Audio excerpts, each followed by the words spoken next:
السلام علیکم۔ Zoonotic disease کے بارے میں ہم بات کر رہے تھے، جیسے ہم نے پچھلی ویڈیو بنائی تھی ٹاؤزوپلازموسس کے بارے میں۔ تو کیا آپ لوگ جانتے ہیں کہ ایک ایسی بیماری بھی موجود ہے، اگر وہ جانوروں سے انسانوں میں منتقل ہو جائے اور اس کا بروقت علاج نہ کیا جائے تو اس میں 100% موت یقینی ہے۔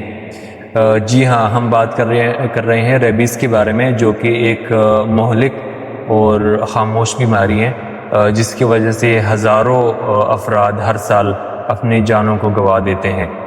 تو آئے ہم جانتے ہیں کہ ریبیز انسانوں میں کیسے منتقل ہوتی ہے، اور اس کے علامات کیا ہیں، اور اس سے بچاؤ کیسے ممکن ہے۔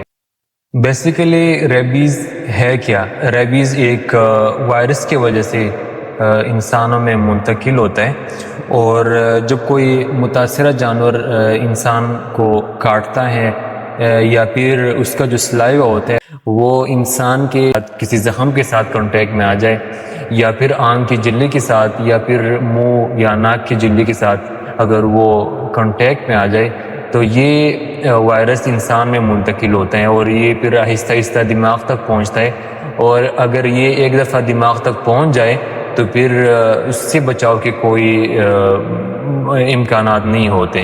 ریبیز ہے کیا؟ ریبیز بیسیکلی ایک وائرس ہے جو کہ متاثرہ جانور سے انسان میں منتقل ہوتا ہے، اور یہ انسان کے دماغ اور اعصابی نظام جو ہوتے ہیں اس کے اوپر یہ اٹیک کر دیتا ہے، اور اگر ٹائم پر علاج نہیں کیا جائے اور یہ ایک دفعہ دماغ تک پہنچ جائے تو پھر اس سے بچاؤ کے کوئی چانسز نہیں ہے۔ ریبیز پھیلتی کیسی ہے، اس کا ٹرانسمیشن کیا ہے؟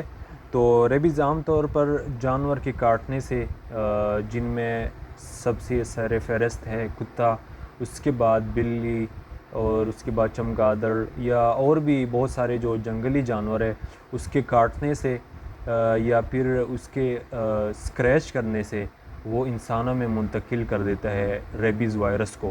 اور جو ریبیز وائرس ہے یہ صرف اس کے کاٹنے یا اس کی اسکریچ کرنے سے نہیں ہوتا، بلکہ اگر انفیکٹڈ جانور کا جو سلائیوا ہوتا ہے اگر وہ انسان کی کانٹیکٹ میں آ جائے، اس کے آنکھ کے ساتھ، منہ کے ساتھ، یا پھر ناک کے ساتھ ڈائریکٹلی رابطے میں آ جائے تو پھر یہ وائرس انسان میں منتقل ہو سکتا ہے۔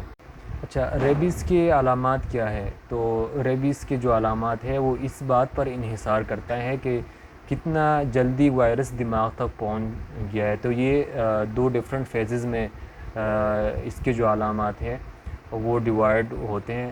جو پہلا فیز ہوتا ہے اس میں مائلڈ سی سمٹمز آتے ہیں، جس میں بخار، جہاں پہ کتے نے کاٹا ہوتا ہے اس زخم پر جلن ہوتی ہے، سویلنگ ہوتی ہے، اس کے علاوہ سر میں درد، کمزوری، اور اگر یہ دماغ تک پہنچ جائے تو پھر سیزرز، اور اس کے علاوہ پاگل پن اور ہائیڈروفوبیا، پانی سے ڈر لگتا ہے، آواز سے ڈر لگتا ہے، اور آخر کار یہ موت کا سبب بنتا ہے۔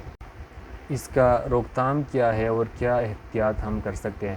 اگر ایک دفعہ علامات ظاہر ہو جائے تو پھر علاج تو ممکن نہیں ہے، لیکن اس سے ہم بچ سکتے ہیں۔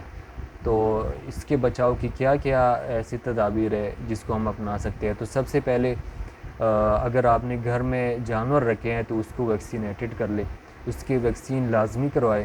اس کے علاوہ آوارہ کتوں سے بچے، اور اگر کوئی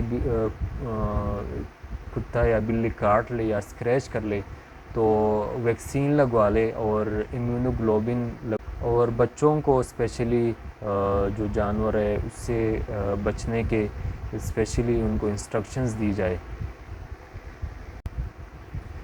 تو اس ویڈیو کا جو کنکلوژن ہے وہ یہ ہے کہ ریبیز ایک خطرناک بلکہ یہ ایک قابل روک تھام بیماری ہے۔ تو اگر ہم احتیاطی تدابیر اختیار کر لیں اور اپنے جانوروں کو ویکسینیٹ کر لے اور آوارہ جانوروں سے اپنے آپ کو بچائے تو اس سے بچاؤ ممکن ہے۔ تھینک یو سو مچ آج کی ویڈیو کے لیے۔ انشاءاللہ ہم نیکسٹ جو زونوٹک ڈیزیز ہے اس کے بارے میں ہم نیکسٹ ویڈیو بنائیں گے۔ اللہ حافظ۔